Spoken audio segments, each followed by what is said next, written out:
credincioși, astăzi, la treia zi de Crăciun, prăznuim pe Sfântul Arhidiacon Ștefan, cel din tâi martir creștin, care a murit la Ierusalim, mărturisindu-L pe Mântuitorul Iisus Hristos.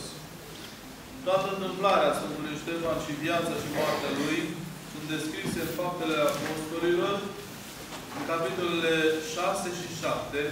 Parte din aceste întâmplări le-ați putut asculta astăzi la Apostol.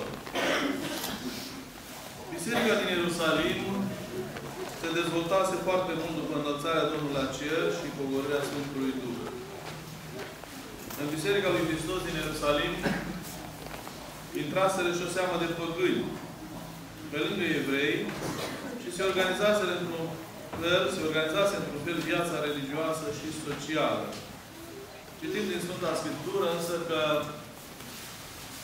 văduvele și orfanii primeau atunci ajutor din fondul comun al comunității și la un moment dat s-a creat un murmur în Biserica din Ierusalim, creștinii dintre păgâni reproșând apostolilor că văduvele și orfanilor nu erau ajutați suficient, așa cum erau ajutate văduvele sau cum erau ajutați orfanii dintre creștinii proveniți dintre evrei.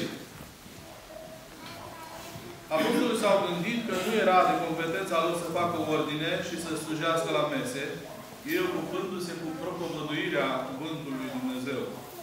Chiar spune Scriptura că ei au zis, nu este drept ca noi, părăsind Cuvântul lui Dumnezeu, să slujim la mese. Și ei au propus să fie aleși 7 bărbați destoinici, cu credință în Dumnezeu, cu frică de Dumnezeu și cu dreptate, pe care să-i numească diacon.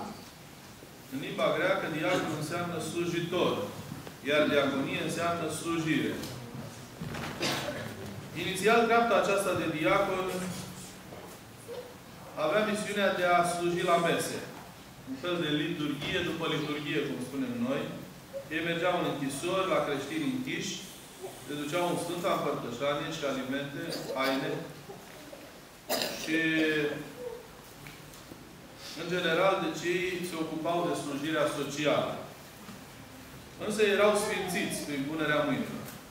De aceea, în comunitatea din Ierusalim, creștinii au ales 7 diaconi. Pe Ștefan, pe care îl prăznuim astăzi, despre care Scriptura zice că era bărbat plin de râvnă, de credință și de Duh Sfânt. Pe Filip, pe Provor, pe Nicanor, pe Timon, pe Parmena și pe Nicolae. Unii dintre ei erau evrei, alții erau greci, astfel încât să nu fie neglijați nici evrei, nici neamurile la slujirea meselor. Apostolii și-au pus mâinile peste ei, i-au sfințit și din clipa aceea au început să slujească. Despre Ștefan spune Sfânta Scriptură că era plin de râvnă și de credință. Nu doar că slujea la mese, dar propovăduia și Cuvântul lui Dumnezeu. El vorbea despre Hristos și despre învățătura sa, și anume că în el se împlinesc profețiile Vechiului Testament și că templul Vechiului Testament devine astăzi biserică și mai mult fiecare trup al credincioșilor se transformă într-o biserică purtătoare de Hristos prin împărtășare și prin sfințenie. Predica lui s-a fost interpretată ca o răzvrătire și ca o afrondă adusă evreilor care nu-L primeau pe Hristos și care rămăseseră fideli și ascultători legii lui Moise. Așa se face că sinagoga libertinilor din Ierusalim, a cirinenilor și alexandrinilor, i-au pus gând rău lui Ștefan să-l piardă, că strică legea lor și într-un fel le lua și simpatizanțe, pentru că mulți dintre evrei veneau să se mărturisească pe Hristos și se boteze. De aceea, Ștefan a fost arestat. A fost prins de către acești reprezentanți din sinagoga libertinilor și a fost dus în fața Sinedriului. În vremea aceea, Sinedriul sau Sinodul rezolva toate problemele de ordin bisericesc. El a fost dus în fața arhiereilor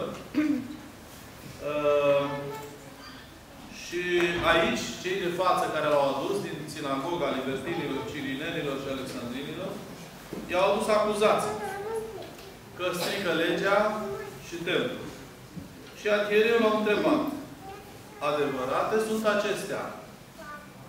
Și atunci Ștefan a început să vorbească.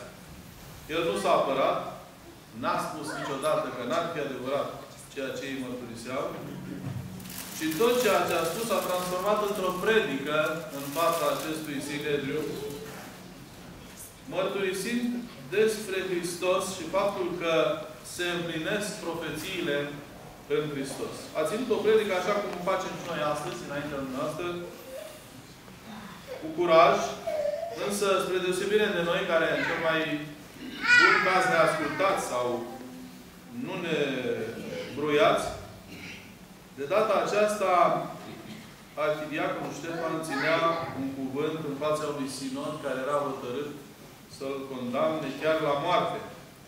Pentru că cei care erau în jur, acuzatorii, strigau: moarte, moarte ereticului.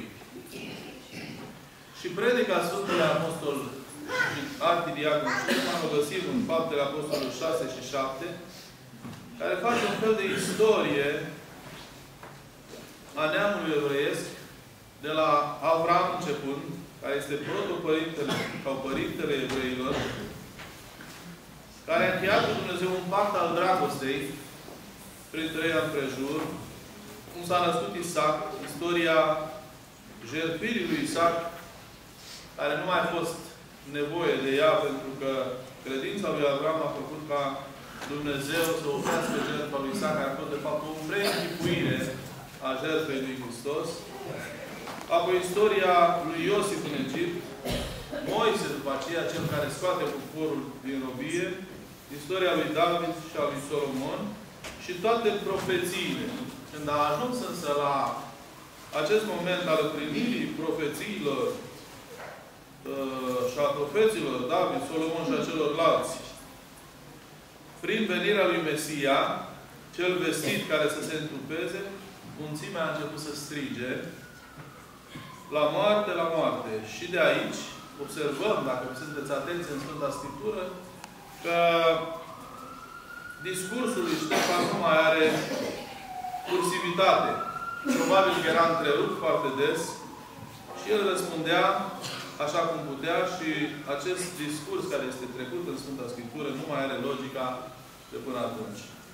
De aceea, la un moment dat, Ștefan, copleșit, strigă către cei care încercau să-l acopere: voi cei tari de cerbice și netăiați împrejur, la inimi și la urechi, voi pururea sunteți împotriva Duhului Sfânt, precum și părinții voștri și voi la fel. A fi tare în cerbice înseamnă a te împotrivi, a fi mândru, a nu înțelege jertfa și venirea Domnului nostru Iisus Hristos. Netăiat împrejur, la inimi și la urechi înseamnă că nu ai această predispoziție de a accepta și de a vedea, de fapt, împlinirea profețiilor în Hristos și de a-L primi pe Hristos. În momentul acesta, bineînțeles că mulțimea se dezlănțuie asupra, îl consideră un blasfemiator, iar el nu mai poate să mai zică decât: iată, văd cerurile deschise, îngenunchind și pe Fiul lui Dumnezeu șezând de-a dreapta Tatălui.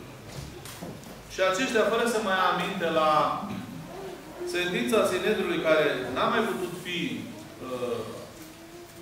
pronunțată, mulțimii l-au tărât afară, l-au dus în afara cetății, cum era obiceiul, ca să-l omoare cu pietre.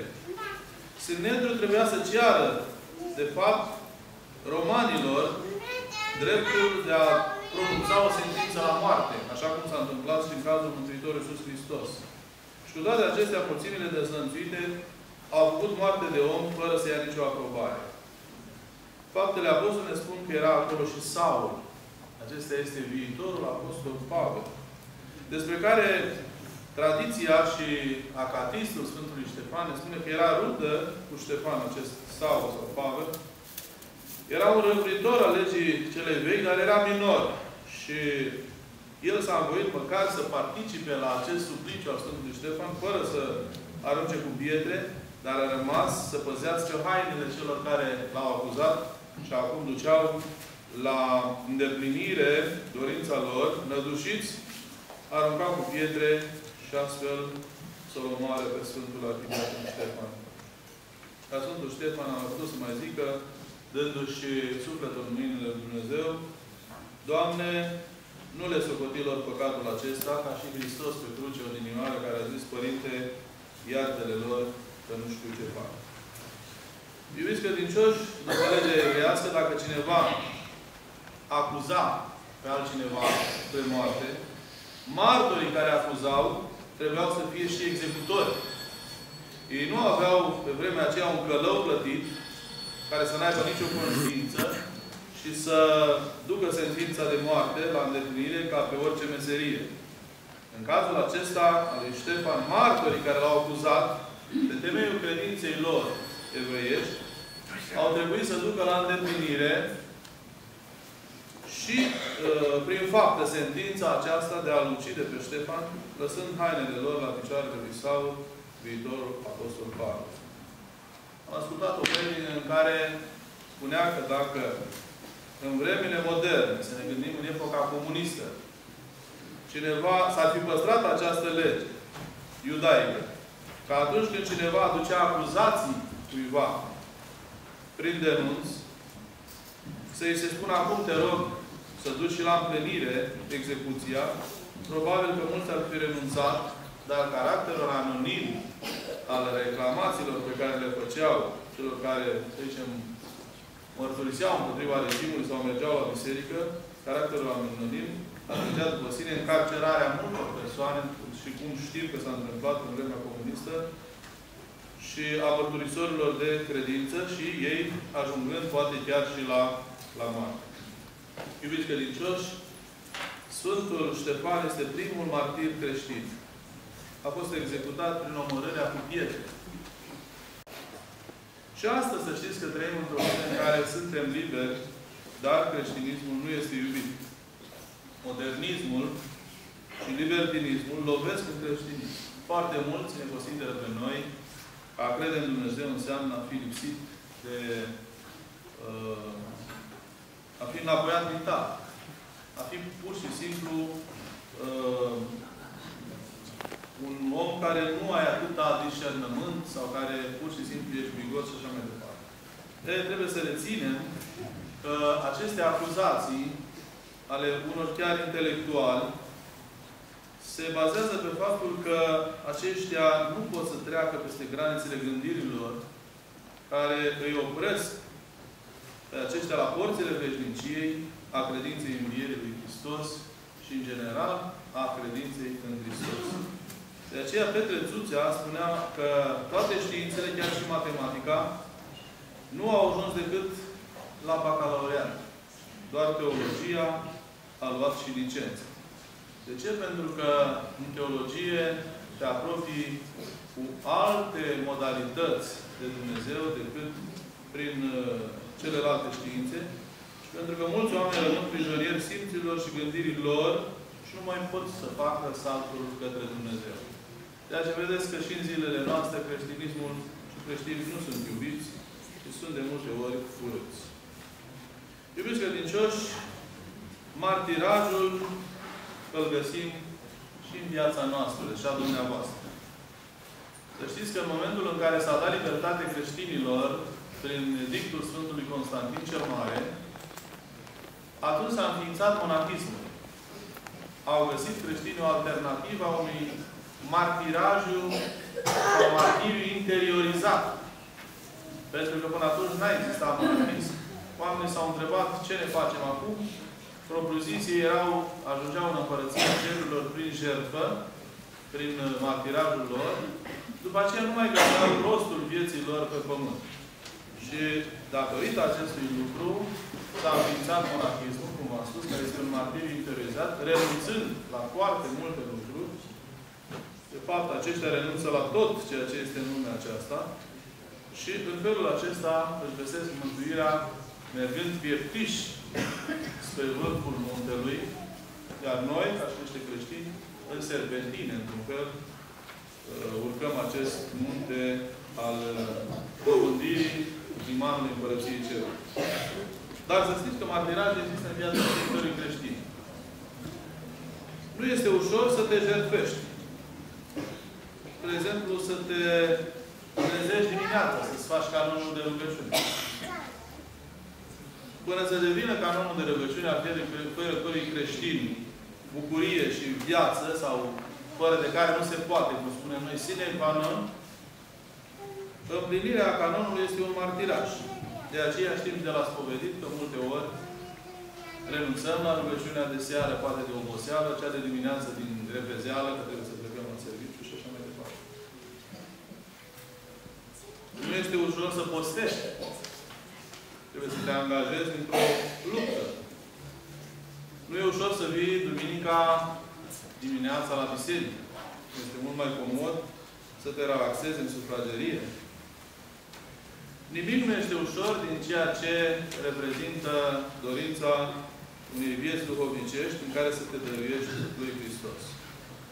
De aceea, astăzi, mă bucur pentru dumneavoastră că sunteți aici. Deci, iată, ziua de astăzi este o zi de bucurie, sperăm pentru toată lumea, de împlinire, văzând ce înseamnă martirajul Sfântului Arhidiacon Ștefan, cel din tâi martir creștin, dar dându-ne și nouă speranța că în munca și în lupta pe care o aveți, niciodată crucea nu va fi mai grea de purtat decât a purtat-o Sfântul Arhidiacon Ștefan, ca prin jertfa dumneavoastră să dobândim împreună, în comuniune, Împărăția lui Dumnezeu. Amin. Am văzut lumina cea adevărată, am primit Duhul cel ceresc, am aflat credința cea adevărată, nespărțite Sfinte grei, închinându-ne că aceasta ne-a mântuit pe noi. Totdeauna, acum și pururea și în vecii vecilor. Amin. Să se umple gurile noastre de laudata Doamne, ca să lăudăm slava Ta, că ne-ai vrednici pe noi ale împărtășii cu Sfintele, cele fără de moarte, prea cinstitele și de viață vădătoarele Tale taine, cântărește-ne de noi într-o sfințenia Ta, toată ziua să ne păsăm dreptatea Ta. Aleluia, aleluia, aleluia! Dreptele Dumnezeieștile Sfinte, drepturatele cereștile mânitoare, de viață făcătoare, întricoșătoare, lui Hristos taine, cu vrednicie să mulțumim Domnului!